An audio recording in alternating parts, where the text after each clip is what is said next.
Porque la voz del pueblo debe escucharse. Porque el compromiso es con todos los costarricenses. Rolando González y Carlos Roversi, en La Hora que Ortiga.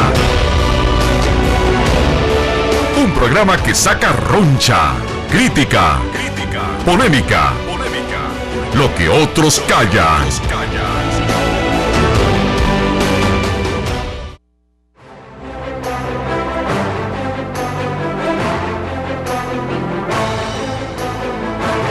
Muy buenas noches tengan ustedes, amigas y amigos. Gracias por su sintonía de Radio Monumental y CDR Canal 2. Iniciamos nuestra programación en La Hora que Ortiga de esta noche. Hoy me tienen haciendo juegos de luces porque me cambiaron la cámara, entonces en esto uno se acostumbra a la cámara que normalmente usa, de manera que vamos también a reubicar a Carlos, que hoy tenemos otro ejercicio. Carlos va usando la 3 porque hoy hubo un acomodo temporal que nos afecta a todos quienes trabajamos en esta cabina. Nos vamos de inmediato con la buena nota.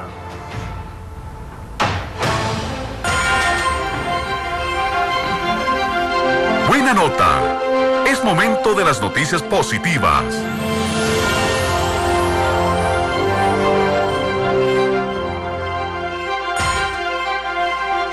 Arrancan las interlíneas pendientes. Y usted que nos escucha en San Carlos o nos escucha en Guanacaste o en la playa dirá, ¿y eso? Muy simple. Las interlíneas ya habían arrancado en la administración Chinchilla. Fue una planificación que tardó muchos años entre los gobiernos y el empresariado del área metropolitana.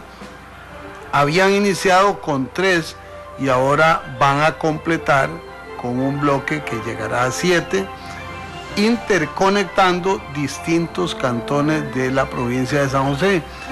En buena práctica esto significa que si usted va a viajar de Alajuelita a Desamparados, ya no tiene que venir de Alajuelita a San José y de San José a Desamparados, sino que la interlínea lo va a conectar hacia Desamparados. O si usted viaja de Atillo al Hospital México, tendrá un servicio que le permita hacerlo. Este sistema va a operar hasta las 7 de la noche cada día, tendrá una tarifa diferente, moderada. El proyecto en su inicio con 3 resultó un rotundo éxito y ahora se duplica con la anuencia del Ministerio de Obras Públicas, del CTP y desde luego de las empresas de la gran área metropolitana involucradas en este proceso, creo que la mayoría de las cuales están en la Cámara Nacional de Transporte. Entonces, es la buena nota porque muestra que empresarios y gobernantes pueden ponerse de acuerdo en beneficio de las y los usuarios. Entre mejor transporte público haya, menos vehículos individuales y particulares tendremos. Así es que esa es la buena nota de esta noche. Cerramos este capítulo y entramos a fuego cruzado. Perdón, a tiro al blanco.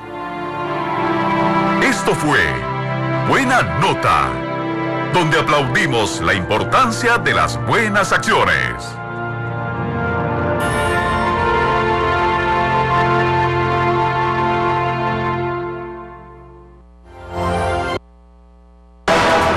Tiro al blanco. Es tiempo de crear polémica. Es tiempo de palabras certeras. Esto es Tiro al Blanco.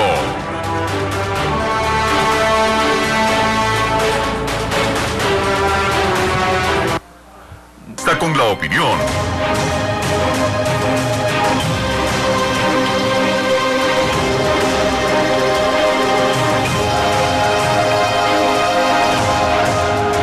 Bueno, Rolando, yo no sé por dónde empezar hoy. Bueno, es que este país realmente camina al revés. Empecemos. La vicepresidenta de la República, doña Ana Elena Chacón, se comprometió con el país o con grupos sociales porque decía que el tema de del proyecto de ley de las uniones de hecho era prioridad del gobierno. Perfecto, el gobierno tiene potestad de plantearlo. ¿Qué pasa en la Asamblea Legislativa? ¿Cuáles son las posiciones de cada uno de los señores y señoras diputadas? ¿Cuál es la posición de nosotros? Eso es secundario. Hay una decisión política del gobierno de impulsar un proyecto de ley, el que sea. En este caso es las uniones de hecho. Y dice, es prioridad. Sale el ministro de la Presidencia y dice, eso no es prioridad para el gobierno. Y entonces doña Elena Chacón sale en sus redes sociales y dice, hablé con el presidente y para el presidente y para mí sí es prioridad. ¿Cómo se come eso? Sigue una gran contradicción ahí adentro. Beto a saber, Beto a saber por dónde van los tiros, ¿verdad? Realmente esto es un acertijo, porque el compromiso es del gobierno de la República. Y si el ministro de la Presidencia dice que no, es la voz del gobierno de la República. La vicepresidenta es la rectora del sector social, por lo tanto es una voz del gobierno de la República. Y el presidente de la República es la voz suprema. Veremos el lunes en la convocatoria extraordinaria. Solo hay dos posibilidades. Ahí sí que no hay empates. O está convocado o no está convocado. Si a usted le interesa el tema de las uniones de hecho, espere que lo convoquen. Si usted combate el tema de las uniones de hecho, espere que no lo convoquen. Pero no hay empate, no hay. Pero igual, Rolando, digamos que aparezca, puede retirarlo. O sea, lo que no sabemos es cuál es la voluntad política, si la del ministro de la Presidencia o si la de la vicepresidenta. Si está sobrando la vicepresidenta o está sobrando el ministro de la Presidencia. Esa es la gran duda, ¿verdad? Porque hay dos posiciones totalmente diferentes. Bueno, ¿cuál es la verdadera? ¿Y cuál es la de don Luis Guillermo Solís? Ahí queda una ortigosa pregunta. Vamos a seguir rodando porque entre los temas que vienen en agenda, entenderán ustedes que la agenda de La Hora que Ortiga, a diferencia de todos los programas, no es una agenda preestablecida. Nuestra agenda la construimos con los hechos. Y desde luego, usted puede intervenir. Don Alejandro Solano lo tenemos en línea. Si nos permiten, la idea sería entrar con él a las 9:55. Si nos hace el favor, Marcos, si usted le comenta para hablar sobre CELAC. ¿Qué es CELAC? ¿Qué significa? La importancia de la cumbre. Es que tuvimos un lapsus cuando dimos el número, le llamaron de una vez. Entonces, dejemos ese tema, signo de pregunta. ¿Quién manda en agenda de sesiones extraordinarias? El ministro de la Presidencia, la vicepresidenta Ana Elena Chacón, el presidente de la República. Bueno, y el otro tema que sigue siendo un tema, no para, ¿verdad? El tema de la Procuraduría General de la República, las embajadas, ese tipo de temas. Resulta ahora que el Frente Amplio dice que ellos se separan de un gobierno que consideran corrupto por este tema. Don Otón Solís había dicho eso. Entiendo que el Partido de Liberación Nacional se está pronunciando pidiendo la destitución, ya el despido del viceministro Soley. Por otro lado, el gobierno no manifiesta nada, ni A, ni B. No, ni no, C. ya manifestó. El presidente de la República dice que el tema está cerrado. Por eso. ¿Verdad? O sea, ya manifestó. Observemos esto y entiéndanme, por favor, que aquí habla un ciudadano que conduce un programa junto con Carlos Roversi. El diputado hablará el lunes si le toca hablar. La historia es concreta. Hay un encuentro entre el viceministro de la Presidencia, Daniel Soley, y la Procuradora de la República, Lorena Brenes, con 10 años en el ejercicio del cargo. Se filtra que en ese encuentro se le propuso a la señora Brenes por parte del señor Soley que podrían nombrarla embajadora. En estos días la Procuradora tiene que pronunciarse, la Procuraduría tiene que pronunciarse sobre la acción de inconstitucionalidad contra el Código Procesal Laboral, en que solo caben dos opciones. O la Procuraduría está de acuerdo con los diputados que presentaron la acción y dice no debió tramitarse como se tramitó, o la Procuraduría está de acuerdo con la Presidencia de la República y dice que está bien. Estas dos cosas, estos dos elementos, más la propuesta, más las dificultades de comunicación que reconoce doña Lorena Brenes públicamente, más el hecho de que don Daniel Soley dice sí ocurrió, más el hecho de que el ministro de Relaciones Exteriores dice ¿cómo es? Aquí no hay un inventario, no hay un menú de plazas vacantes en servicio exterior para ofrecer, más la desaparición absoluta del ministro de la Presidencia del escenario político y el presidente que interviene directamente para decirle a doña Lorena Brenes, este tema cierra, y ahora le dice al país, ya se agotó. Me parece que crean un cóctel altamente explosivo en la Asamblea Legislativa, sin meter, nada más para darle un poquito más de sabor, a Otón Solís, que tiene un traido viejo con Daniel Soley por otros temas de la Defensoría Junta de los Habitantes, y ahora el Frente Amplio que dice, tiene que irse. Entonces, yo creo que las próximas 72 horas van a ser cruciales para que tomen una decisión, para adelante o para atrás. O sea, es una especie de medición de fuerza que está haciendo el señor presidente de la República sin medir realmente las consecuencias de lo que está pasando. Pero bueno, el otro gran tema, Rolando, repito, es que hoy tenemos grandes temas. El gobierno toma la decisión salomónica, la decisión absurda de decir, no va el sistema Comprared, no va el sistema Merlin, vamos a inventar un sistema nuevo, le vamos a dar 2 años de tiempo para montar el sistema, mientras tanto que siga Merlin, que siga Comprared, millones de dólares gastados, y el gobierno, a pesar de la posición de la Contraloría de la República, de los especialistas, diciendo que Merlin es un sistema absolutamente transparente y bueno para las compras públicas, la cabezonada del gobierno es no va, y genera una gran incertidumbre en el país y un gran costo económico. Pongamos eso a la par de hechos. Recordemos que Merlin es creación gubernamental. Ya la plataforma existe, es con el ICE, cuesta plata, claro, ningún servicio es gratuito. Comprared es creación gubernamental, Ministerio de Hacienda. En esto a mí me queda el mismo sabor que en el tema de energías. Vamos a mantener todo quieto en energías, no a subir las tarifas. Vamos con proyectos novedosos. Mientras tanto, paremos la bola 18 meses para discutir. ¿Cómo? O sea, este país va a seguir esperando. Es una tremenda pregunta. Y le pego a eso, Carlos, que la Defensoría de los Habitantes protesta porque ARECEP va a decidir en materia tarifaria sin tomar en cuenta a los ciudadanos. Pero si hay sentencias de la Sala Constitucional, se acaba de haber una discusión monumental sobre el tema de renovación de concesiones de transporte público por la no consulta a la ciudadanía. ¿Cómo es que emiten los instrumentos sin prever que la gente debe ser consultada? Y más en ARECEP, cuya naturaleza lleva congénitamente la obligación de consulta. Veamos que es que se desbordan las aguas por diferentes lados y uno quisiera como que el año empezara planito, suavecito, que no haya tanto burumbum. Pero, ¿qué llevamos de este año? 15 días. ¿Verdad?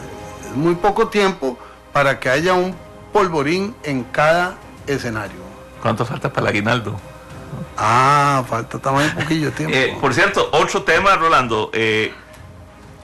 La presidenta del INAMU da una manifestación que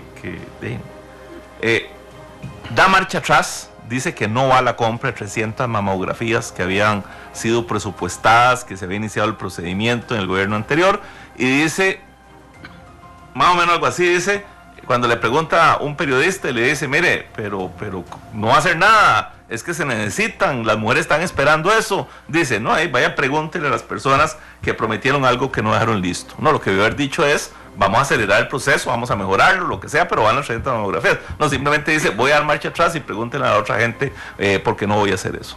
Y lo más grave de esto, Carlos, es que ya el elástico como que empezó a encogerse, ¿verdad? O sea, ya la historia de que el gobierno anterior, perdonen, pero ya llevamos 8 meses. 8 meses es 2/3 del primer año de gobierno. Entonces, si cada decisión tiene que verse en función de qué hizo el gobierno anterior, aunados estamos, decían nuestros viejos. Y hablando de aunados estamos, el Tribunal Supremo de Elecciones autoriza a que se le paguen a Liberación Nacional 4.526 millones de colones del financiamiento de la campaña anterior. Esto que podría sonar como intrascendente, tiene una característica extraña. Es que el Tribunal Supremo de Elecciones, con los instrumentos de fiscalización que tiene, que son, no se imaginan ustedes la calidad, el calibre de análisis que hacen, le está dando a Liberación Nacional el 100% de su derecho de financiamiento. Hay otros partidos que vienen en cola en condiciones parecidas, pero esto, de pronto, con la decisión del tribunal, contradice todo el burumbum que se había armado entre los pericos por el manejo de la última campaña. Estoy hablando de tema financiero, no de resultados electorales. Y a la par, el tribunal estableció una multa de 12 millones de colones para el vigilante que sustrajo papeletas auténticas en el último proceso electoral. Y por primera vez en materia electoral se establece una sanción por daño social o por responsabilidad social. Recordemos que en esto, y es un tema que vamos a profundizar cuando le pase ya la prohibición a don Gilbert Calderón, que termina funciones en estos días en la Procuraduría de la Ética Pública, esta tesis la sostuvo la Procuraduría de la Ética Pública hace años, novedosa, nunca se había planteado en Costa Rica, es más, no hay legislación, y ahora el Tribunal Supremo de Elecciones da un paso al frente sancionando con ese criterio. Esto hay que observarlo, porque de pronto ya no es solo la cajita chiquita donde está la norma punitiva, sino una caja más grande donde está la lesión a la sociedad. Bueno, me dice que también don Mario Redondo está pidiendo la renuncia del viceministro Soleil. Los sindicatos piden entre 2,77 y un 4% de aumento en el sector público. Perdón, Carlos, volviendo a ese tema. La renuncia del viceministro Soleil, está bien, en silencio. Es él el responsable. Solo él participó en esta historia. Usted que nos está oyendo, ¿usted cree que un viceministro de la presidencia va a hablar con la Contralora o con la Procuradora para hacerle una propuesta de este calibre por iniciativa personal, sin que haya nadie detrás? Diría nuestro amigo Machaco, cajita blanca. Cajita blanca, ¿verdad? Entonces, yo creo que esto todavía le falta que se mueva el sedazo para ver qué es lo que va a quedar. Sí, hablaba de los sindicatos también, que están pidiendo entre 2,77 y 4% de aumento. La fórmula negociada dice 1,09. Hay un sector sindical que está en la tesis de respetar la fórmula, otro que no. Lo que tenemos que tener claro, Rolando, es que cada puntico de aumento son más o menos unos 13,000 millones de colones. Así que vamos a ver cuál va a ser la posición del gobierno de la República en este tema, que empieza la negociación con el sector público. Buen tema, y caemos en otro. Recuerden que dije, la agenda de la hora que Ortiga la establecen los hechos. Por eso Buena Nota es parte de este programa, para que siempre haya un hecho positivo. Ayúdenos a entender esta ecuación. El presidente de la República le dice a Recope: retiren la acción contra la Contraloría General de la República, la acción penal. Y Recope le dice: vamos a ver, tenemos que hacer un estudio para ver si lo que usted dice está bien, o si tenemos que hacer otro estudio nosotros, diferente del que dice la Contraloría. Y entonces, ¿quién manda? Si Recope manda, está bien, pero entonces no le den órdenes a Recope. Esto es todavía más claro, más claro que cualquiera de los que hemos mencionado. Aquí, además de que hay un problema de credibilidad, ahora hay un problema de autoridad en el mando. Así es. El gobierno anuncia un subsidio al desempleo en zonas rurales por el tema de la sequía, cosa que me parece válido.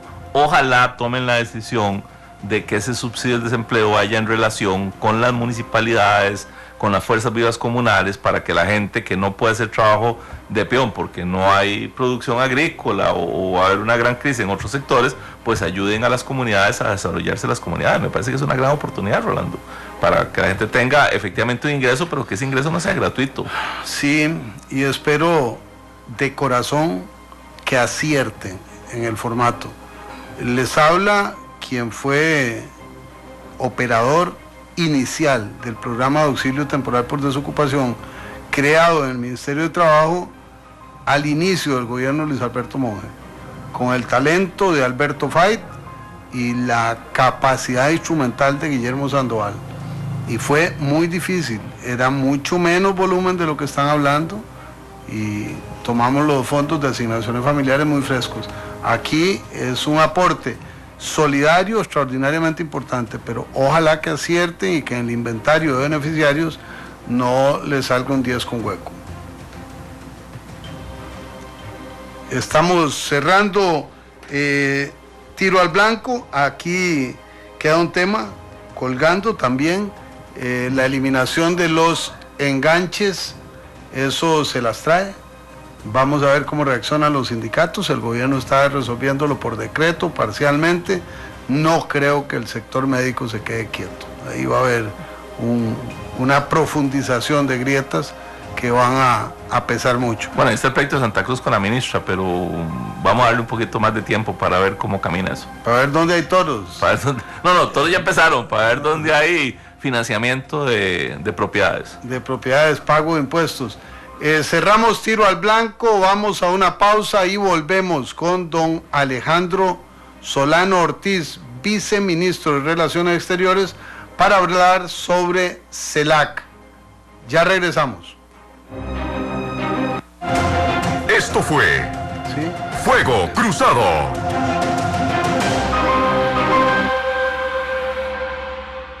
Mi nombre es Miguel Carabaguías. Es un placer estar con ustedes, tanto en la radio como en la televisión, en la presentación de este programa de escucha por todos, que se llama La Hora Cortiga, dirigido por el señor Rolando González y Carlos Roversi. Programa de fisga, comentario y sobre todo conocimiento de la materia a tratar. Los invito a escucharlo todos los días por la televisión y por la radio. No se pierda de lunes a viernes a las 9:30 de la noche. La Hora que Ortiga.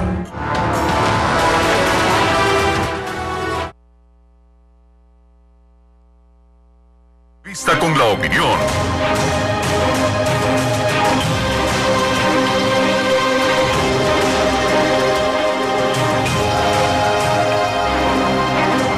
Fuego Cruzado.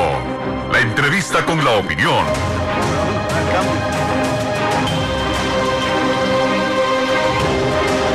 Volvemos, amigas y amigos, ahora con Fuego Cruzado. En estos días el país entra en una escalada de acciones dirigidas a concretar exitosamente una reunión de repercusiones mundiales, no regionales, mundiales, única. No solo porque es en el país, porque vienen representaciones de todo el continente, sino porque quien preside CELAC es don Luis Guillermo Solís. Entonces vamos a compartir con don Alejandro Solano, viceministro de Relaciones Exteriores. Este es el campo de especialidad de Carlos, pero quisimos oír una voz oficial porque todos debemos aprender qué significan estas actividades. Y como el tema es CELAC, yo quisiera hacerle una petición a cada uno de ustedes. Para don Alejandro, que nos está oyendo, Fuego Cruzado es una introducción del invitado sobre qué significa el tema nuclear, y después hay intervenciones telefónicas por Twitter, por Facebook y las nuestras. Quiero pedirle a nuestros participantes que dejemos el tema de la Procuraduría por fuera, porque si no, ese tema nos bloquearía hablar de CELAC, que es la médula de esta noche. Entonces, don Alejandro, un gusto tenerlo en La Hora que Ortiga. Lo vamos a hacer telefónicamente porque le pedimos que nos acompañara tardíamente, y le agradecemos de manera especial que haya tenido tan buena disposición. Así es que, bienvenido, y cuéntenos, por favor, qué es CELAC y qué significa esta actividad de manera sucinta. Luego le iremos sacando punta lápiz. Muy buenas noches, don Rolando, don Carlos. Muy buenas noches a toda la radio audiencia. Pues bueno, sí, efectivamente, estos próximos días Costa Rica será sede de uno de los eventos más importantes que ha vivido nuestro país en los últimos años. La CELAC, la Comunidad de Estados Latinoamericanos y Caribeños, es el nuevo mecanismo de integración política, es un mecanismo de concertación política que tenemos en nuestra región. Fue establecido en la Cumbre Fundacional de Caracas en el año 2010 y ya ha tenido 2 cumbres previas, una en Santiago de Chile en enero del 2013 y otra en La Habana, Cuba, en enero del 2014. Costa Rica será la sede de la 3ª cumbre y en ella estarán participando los jefes de Estado de Gobierno de los 33 países que integran este mecanismo de concertación, que son todos los países caribeños y de América Latina. ¿Cuál es el valor de la CELAC? Bueno, la diferencia de la CELAC con otros procesos de integración es que es básicamente el primer proceso de integración entre los países latinoamericanos y caribeños. Es un proceso muy particular que a lo largo de estos 4 años que tenemos ya de constitución ha ido tratando de fijar y de encontrar su propia identidad. Y bueno, obviamente bajo la presidencia de Costa Rica nosotros hemos ido tratando también de imprimirle nuestro sello, un sello que va a llevar la reciente reunión, el primer foro ministerial que tuvo lugar de CELAC China la semana pasada, a la cual participamos, en la cual se lograron resultados muy satisfactorios en la relación entre China y la CELAC. Estamos próximos también en la próxima semana a avanzar en una serie de procesos importantes con la Unión Europea, con la definición de un texto constitutivo de la Fundación EULAC, un mecanismo de seguimiento y articulación de las decisiones políticas de los jefes de Estado y Gobierno de los 28 países europeos y de los 33 países latinoamericanos. Y bueno, per se obviamente hemos también tratado de imprimir un sello a toda la dinámica de más de 21 grupos de trabajo que tiene la CELAC al día de hoy. Eso sería básicamente lo que yo podría comentarle hacia grosso modo, don Rolando, don Carlos, y por supuesto que estoy a disposición de todos los espectadores de este programa para poder evacuar sus consultas. Don Andrew, buenas noches. Buenas noches, don Carlos. He estado escuchando en redes, leyendo en redes y escuchando en algunos lados y veo que hay una profunda ignorancia de todo este tema de los organismos de integración. Incluso usted, que no solo es actualmente viceministro, sino es uno de los profesionales más destacados de la Cancillería y que estuvo muy metido también con el tema de la Unión Europea. La pregunta de alguna gente, yo tengo posición, le pongo la pregunta que dice la gente, ¿por qué metemos a Costa Rica en este tipo de órganos? Eso es lo que dice la gente en general, o sea, y lo reitero en función de que en este caso, ¿cuántos países de América Latina no están en CELAC? América Latina y el Caribe. Es una pregunta interesante y creo que la respuesta también puede ser igualmente abarcativa. La CELAC es el primer proceso de mecanismo de concertación política que incluye a todos los países de América Latina y el Caribe. Y repito, eso es quizá el valor más importante que han distinguido todos los países que en este momento formamos la CELAC. ¿Y por qué el país participa? Bueno, es fundamental que el país no se aísle, al contrario, el hecho de formar parte de estos procesos y de tomar procesos de tomas de decisión, en este caso la presidencia, le abre al país una serie de oportunidades y de posicionamientos políticos que para países tan pequeños, con ministerios de relaciones exteriores tan pequeños, para el país resultaría sumamente difícil. Precisamente le doy un ejemplo, el hecho de que el país tuviese la presidencia pro tempore de la CELAC le abrió una serie de puertas, sobre todo con países asiáticos, más allá de la relación bilateral que tenemos nosotros con la República Popular China. El hecho de que tuviéramos la presidencia facilitó en gran medida el proceso de visita del señor presidente a China. Había un interés evidente y manifiesto de que Costa Rica estuviese presente a nivel presidencial, y era tal el interés de las autoridades chinas que inclusive prefirieron sacrificar la presencia de algunos ministros de Relaciones Exteriores de grandes países sudamericanos con el fin de que el presidente de Costa Rica estuviera presente. Posiblemente esa circunstancia no se hubiese dado si Costa Rica no hubiese sido la presidencia pro tempore, y en esa misma medida le puedo señalar múltiples ejemplos de cómo el hecho de que más bien el país haya tomado esta presidencia le ha permitido tener un posicionamiento más efectivo y más concreto a nivel internacional. La otra pregunta que hacen permanentemente en redes es que si eso es un manipuleo del ALBA y que para qué nos prestamos países democráticos en el manipuleo del ALBA. De nuevo, la duda que le nace cuando la gente hace esas preguntas es que la gente no ha entendido que no hay un solo país de América Latina y Caribe que no esté en la CELAC, pero ¿cuál es el nivel de influencia del ALBA? ¿Realmente es un órgano que el ALBA está manipulando?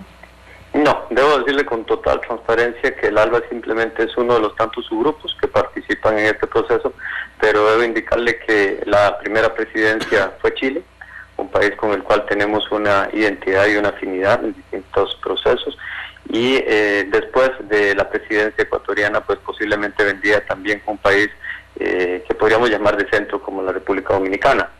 Yo no diría que el ALBA tiene un control sobre este proceso, es uno de los tantos actores, y como cualquier país de este mecanismo de los 33 actores, todos tenemos igualdad en el proceso de toma de decisiones, y si se evalúan las distintas decisiones, los distintos procesos en los que participamos, se podrá ver muy claramente que todas las decisiones han sido tomadas por consenso, y eso obviamente que desvirtúa cualquier interpretación de que hay un grupo en particular que es el que hace que se tomen determinadas decisiones.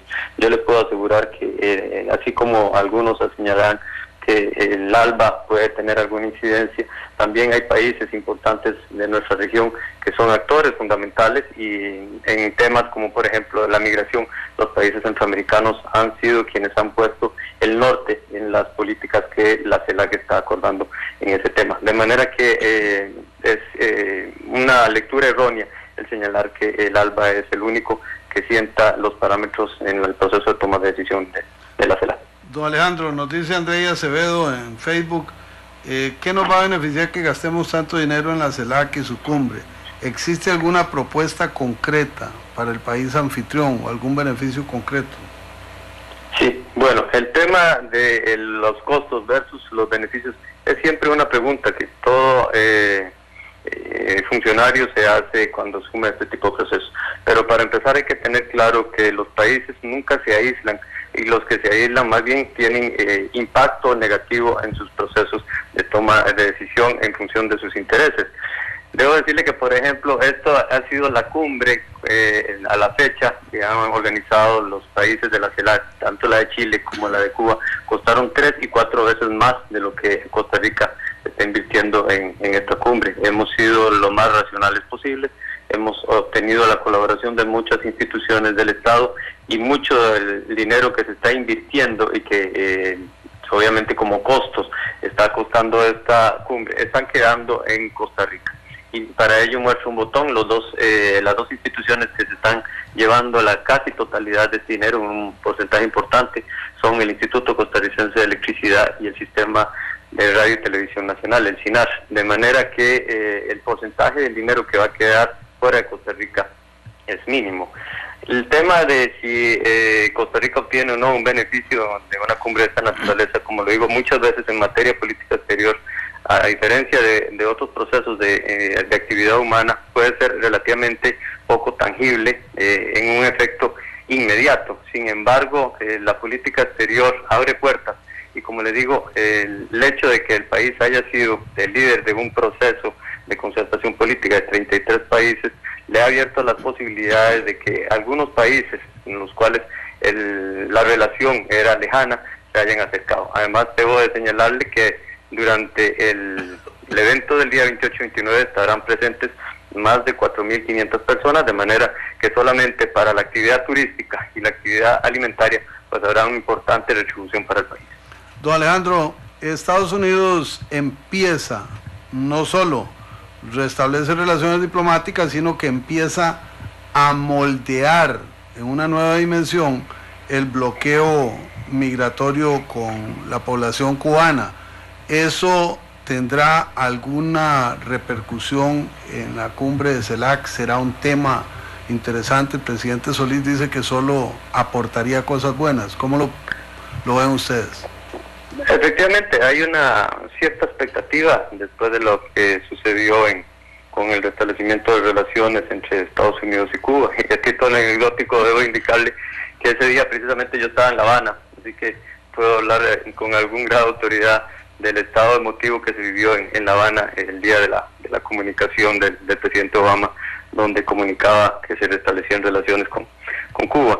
El tema no está totalmente previsto en la cumbre, porque esta es una cumbre donde estará participando solamente Cuba, no el gobierno de los Estados Unidos, y las expectativas mayores se tienen para la cumbre en abril en Panamá, en la cumbre de las Américas, donde ya tanto el presidente Raúl Castro como el presidente Obama han confirmado su participación.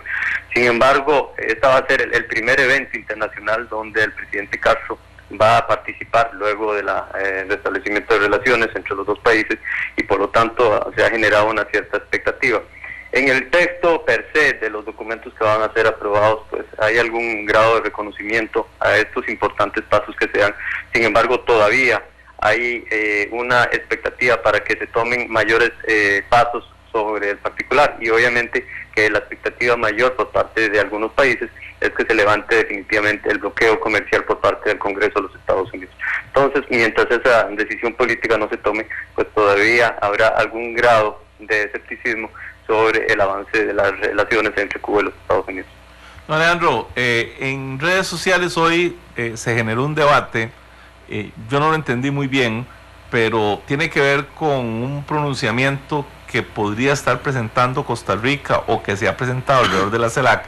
Yo creo que en la última cumbre ya algo se había hablado, en este momento la verdad es que no recuerdo bien, pero se dice que se está hablando de declarar a América Latina la zona libre de la extrema pobreza, o que la extrema pobreza esté fuera, digamos, de la realidad de los países de América Latina. Entonces la gente empezó a decir que eso es un absurdo, que cómo se va a hablar de eso, que eso no es posible, etcétera, etcétera. ¿Cuál es, digamos, la intención y cuáles serían los mecanismos o los instrumentos o qué se está pensando en ese tema? Que por supuesto sería genial, ¿verdad?, de que en América Latina no hubiera pobreza. Efectivamente. Bueno, primero que todo debo indicarles que cuando se establecen todo este tipo de procesos de integración, en este caso este mecanismo de concertación política, pues lo que se busca es que tenga una razón de ser. Ya uno de los grandes debates que se han tenido a lo largo de estos años es que se quiere evitar que sea otro tanto proceso de integración política a nivel latinoamericano que se desgasta en simples grandes discursos sin ninguna concreción por parte de los estados. El programa o el tema que la presidencia costarricense ha propuesto para esta cumbre como tema esencial es la lucha contra la pobreza, con un enfoque de uso racional de los recursos, de lucha contra la corrupción. En días pasados y el día de ayer tuvimos la visita del canciller del Ecuador, don Ricardo Patiño, quienes asumirán la presidencia a partir del día 30 de enero. Nos plantearon que en esa misma línea ellos estarían interesados en que a partir del mandato que pueda salir de la cumbre de San José se pueda abocar el trabajo de la CELAC a algunas metas concretas o algunos objetivos más específicos y concretos. Y ha sido precisamente ese interés de establecer una meta muy concreta, que es el tratar de declarar en algunos años a América Latina y el Caribe una zona libre de extrema pobreza. En la cumbre de La Habana se declaró, y usted que participaba en esos tiempos como viceministro de Relaciones Exteriores recordará, que se declaró a América Latina y el Caribe una zona de paz. Y ahora lo que se estaría pretendiendo por parte del Ecuador es que, articulado sobre la propuesta que ha hecho Costa Rica de lucha contra la pobreza, es que se declare a la CELAC una zona libre de extrema pobreza. Por supuesto que es un deseo y es un reto que tienen todos los países de erradicar la extrema pobreza.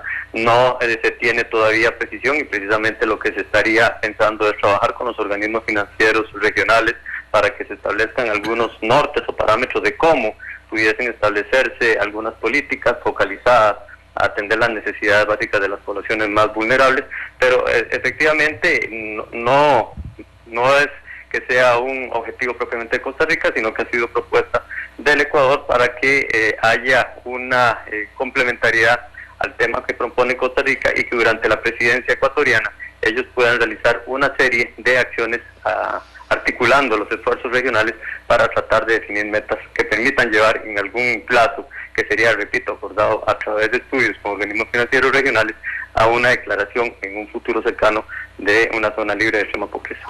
Estamos en La Hora que Ortiga. Hoy hablamos con el viceministro de Relaciones Exteriores, Alejandro Solano. Vamos a una pausa y seguimos en Fuego Cruzado. Abriremos el 905-222-0000, el acceso telefónico, La Ortiga CR en Twitter, La Hora que Ortiga en Facebook, para aprovechar conjuntamente los últimos 15 minutos del programa. Ya volvemos. Mi nombre es Gilbert Ureña Fonseca, dirigente del Foro Nacional de Taxistas. Los invito, como pueblo costarricense, a escuchar La Hora que Ortiga, un programa de opinión de todo y para todos, donde no se nos corta la palabra, podemos opinar lo que queramos. Desde hoy, todo el gremio, y como siempre lo hemos hecho, estamos pegaditos a La Hora que Ortiga. No se pierda de lunes a viernes a las 9:30 de la noche, La Hora que Ortiga.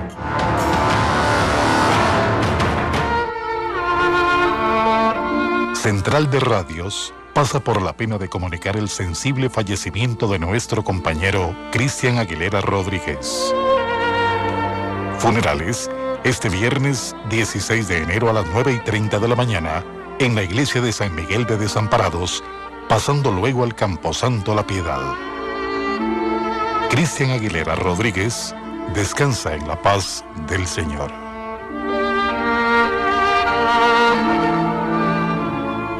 Un nuevo viaje inicia en 6, 5, 4, 2, 1.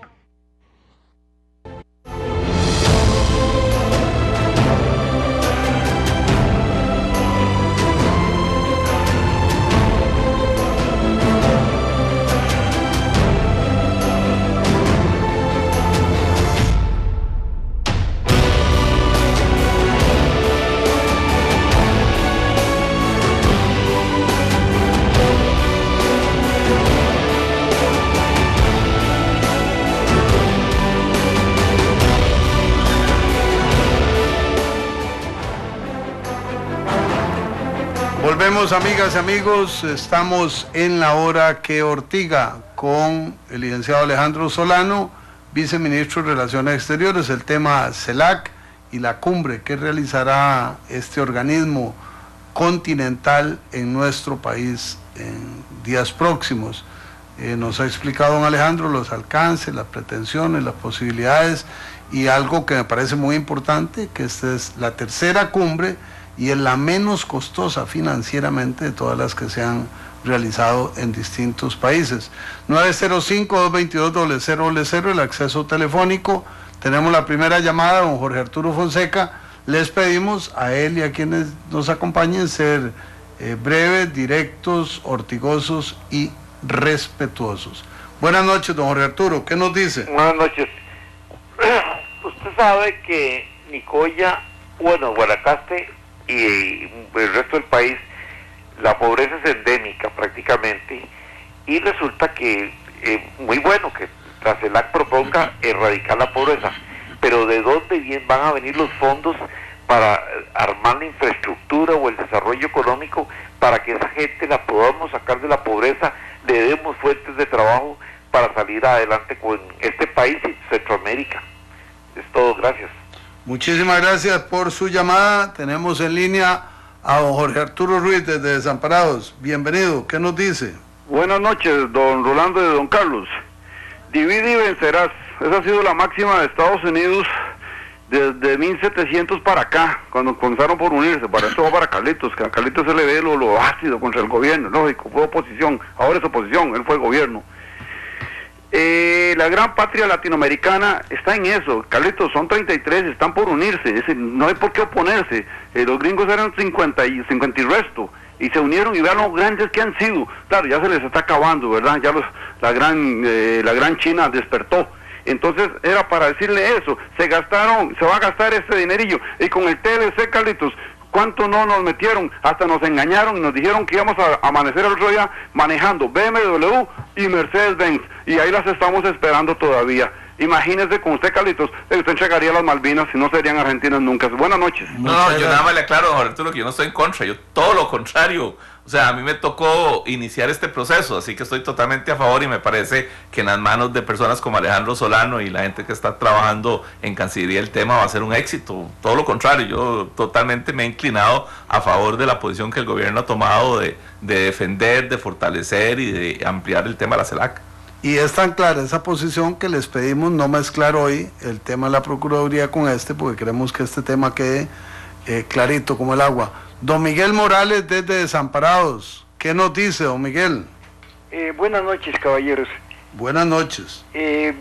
Por barata que sea que nos esté saliendo a nosotros esta cumbre, tenemos la capacidad, o sea, en este momento no sabemos las ganancias que vamos a tener, pero sí sabemos que aquí en Costa Rica hay pobreza y que cualquier plata que se gaste, pues nos va a hacer falta. Por otro lado, quiero decir que los gobernantes, cuando llegan a la presidencia, se olvidan, o sea, cuando están en su silla, el presidente de la República y los demás ministros y todo eso, se olvidan que nosotros, el pueblo, merecemos que se nos explique todas estas situaciones. Por ejemplo, ahora la estamos entendiendo porque ustedes la están diciendo, pero no ha salido en la televisión ni en los periódicos bien explicado de qué se trata. Por ejemplo, la reforma procesal laboral. Y entonces, repito, que no se olviden y que nosotros merecemos, como pueblo, como ciudadanos, que se nos explique punto por punto qué beneficios nos dan todas estas cosas. Buenas noches, muchas gracias. Buenas noches, muchas gracias, doña Claudia Montero desde Alajuela. Con ella cerramos la recepción de llamadas para escuchar los comentarios. Tenemos a doña Claudia y otra llamada. Pasamos esas dos y compartimos con don Alejandro la fase final del programa. Doña Claudia, bienvenida. ¿Qué nos dice? Muchas gracias. Bien, es sobre esta reunión. Yo a mi edad, yo me he dado cuenta de tanta reunión, pero no han ayudado. Por ejemplo, en los años 70 yo trabajé en una empresa mexicana, Tico Mexicana, y ahora y no había tanto problema con las empresas, habían pequeñas, medianas. Dígame, cuando venga Ortega, que yo oigo como que jalan más para esos países haciendo comparaciones con el nuestro. ¿Qué nos va a dar resultado de esta empresa? Porque a mí me preocupa. Yo tuve un hijo que duró como casi un año sin conseguir trabajo, que yo pienso que en los años 70 yo no viví esa situación. Muchas gracias. Muchas gracias por su llamada, doña Claudia Montero. Nos habla don Ramiro Rodríguez desde Turrialba y con él cerramos esta lista de llamadas. Buenas noches, don Ramiro, ¿qué nos dice? Buenas noches. Bueno, para participar y saludarlos y felicitarlos por el programa. Con respecto a la pobreza, ciertamente esta es la que se están por realizar y que el tema es la reducción de la pobreza. Es un esfuerzo no solo de Latinoamérica, se está haciendo por todos los lugares del planeta cuando hay reuniones de organizaciones internacionales. Yo lo que digo es que la pobreza, eliminarla no se puede. O sea, la pobreza siempre va a existir, nada más se transforma. Si mejoran las condiciones, el nivel de vida de la gente que está sin poder satisfacer sus necesidades básicas, y algunos van a poder satisfacerlas, simplemente los pobres pasan a tener un nivel de vida diferente, pero seguirán siendo la parte que tiene menos recursos. O sea, desaparecerla nada más va a cambiar de forma. Yo recuerdo hace poco una persona que decía, es que nosotros los pobres solo tenemos carritos que no son de doble tracción. Y eso significa que ya un pobre no es el mismo pobre de hace 50 años que no tenía carro. Entonces, hablar de eliminar la pobreza es como un poco utópico, eso siempre va a existir. Muchísimas gracias por su llamada, su participación. Don Alejandro, cuando uno escucha, digamos, los comentarios, vuelve a la misma tesis, falta mucha divulgación. ¿Irán a hacer alguna divulgación en los próximos días sobre la importancia, los temas, la presencia? Me parece que el hecho notició, a veces la prensa lo que le interesa son otras cosas, ¿verdad? Esto para mí es un tema trascendental, importante, valiosísimo, es una inversión, etcétera, pero para la prensa no es nada. Pero bueno, cuando vengan y vienen figuras importantes, yo quisiera que nos cuente más o menos si ya han confirmado los presidentes, cómo va a ser la agenda, pero por otro lado, si eso va a permitir generar un proceso de divulgación fuerte en los próximos días para que los costarricenses entiendan la magnitud de este tema que, como dice usted, probablemente no es intangible no es tangible en este momento, sino que es un intangible, pero que abre grandes espacios para el país, como lo ha hecho en el pasado y lo tiene que hacer en el futuro y en el presente, porque este año Costa Rica es el líder en América Latina. Don Alejandro. Sí, gracias, don Carlos. Sí, lo escucho. Sí, mire, muchas gracias. Sobre el particular, debo indicarle que efectivamente hemos coordinado con Casa Presidencial y el Ministerio de Relaciones Exteriores. En la próxima semana estarán haciendo una intensa campaña de divulgación e información, no solamente para preparar a la ciudadanía de lo que es este proceso, que es lo más importante, una ciudadanía informada que pueda ser juiciosa sobre los procesos que impulsa la actual administración, sino también informarla de las implicaciones que puede tener para un proceso de esta naturaleza la participación de la ciudadanía. Sin duda, la posibilidad que puedan tener muchas personas que van a participar en este proceso, como un número importante de estudiantes costarricenses que van a participar como decanes, o un número importante de personalidades también que han sido invitadas y que podrán tener contacto con nuestro país por primera vez, sin duda tiene una repercusión. Evidentemente que la lucha contra la pobreza es un gran reto que se plantea como parte de estos nuevos compromisos de visualizar un proceso de integración más allá de lo tradicional, más allá del discurso político y las meras declaraciones. Nosotros quienes hemos estado en la diplomacia por más de 20 años sabemos que muchas veces las declaraciones son papeles en letra muerta y efectivamente la ciudadanía tiene toda la razón de sentirse disconforme con todos estos procesos, pero precisamente el valor adicional que se le está imprimiendo a la CELAC es tratar de darle un componente real, un componente donde el ciudadano realmente sienta que se está haciendo algo diferente. La posibilidad o la propuesta hecha por parte de una delegación, acuerpando la propuesta costarricense de luchar contra la pobreza, sin duda va a generar en los próximos meses, durante la presidencia ecuatoriana, la posibilidad de ir creando posibles escenarios. Pero no se trata de que la CELAC va a resolver la pobreza extrema de la región. Básicamente la CELAC como mecanismo de concertación lo que va a permitir es el generar un espacio de diálogo articulado donde los países puedan intercambiar experiencias, donde puedan encontrar espacios comunes de cooperación sur-sur, donde puedan compartirse los recursos, los limitados recursos que tienen muchos países, algunos un poco más, otros un poco menos. Sabemos que hay una gran disparidad en nuestra región, donde hay países que tienen altos índices de pobreza. Nuestro continente es el continente, de acuerdo con el indicador de Gini, con mayores disparidades, es decir, donde hay el mayor componente de ricos y el mayor componente de pobres, y donde la brecha social es cada vez mayor. De manera que básicamente el esfuerzo de la CELAC va a ser tratar de encontrar alguna articulación entre las experiencias de los estados para poder compartir políticas comunes que ayuden a disminuir en los estados las vulnerabilidades de los sectores más desprotegidos. Por otro lado, debo indicarle que efectivamente las próximas semanas la CELAC ya estará de pleno, como le comunicaba, estaremos haciendo una intensa campaña con los medios de comunicación y algunos otros medios para difundir lo que serán las expectativas y el carácter propio de esta cumbre que inicia desde el punto de vista técnico el día sábado 24, el día 25 y 26 tendremos la reunión de coordinadores nacionales donde se estarán preparando los documentos que serán adoptados por los jefes de Estado. Son 3 documentos que serán adoptados: una declaración política, que es un documento de consensos políticos, básicamente donde se abordarán distintos elementos del diálogo regional. Para empezar, el tema de la lucha contra la pobreza y el hambre, que es el tema fundamental de la cumbre, y el componente de la transparencia y rendición de cuentas y la lucha contra la corrupción. Se visualizarán temas de los objetivos de desarrollo del milenio, que incluye también la lucha contra la pobreza, la promoción del empleo, la igualdad de género, temas de desarrollo sostenible, de cambio climático y algunos otros temas básicamente vinculados al tema de la vinculación con otros actores. Debo decirle que, y reitero como lo señalaba al inicio de mi intervención, La CELAC no solamente es un foro de concertación intrarregional, sino que también tiene un intenso diálogo, una intensa agenda con actores extracontinentales. Y en ese sentido hemos tenido ya un intenso diálogo con China, hemos tenido con la Unión Europea, lo hemos tenido con Rusia, con India.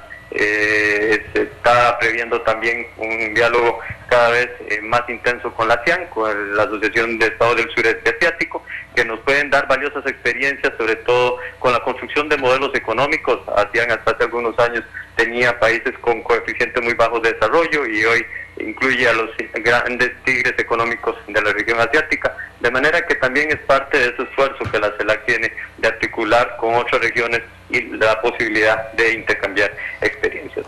Tenemos consideración también de un plan de acción precisamente donde se establezcan los ejes de trabajo en las distintas áreas que se estarían abordando, que son básicamente unas 20 áreas de trabajo donde se hablan de temas de armas, temas de desarme, temas de financiamiento al desarrollo, temas de género, temas de cambio climático, es decir, toda una universalidad de los temas tradicionales de la agenda internacional.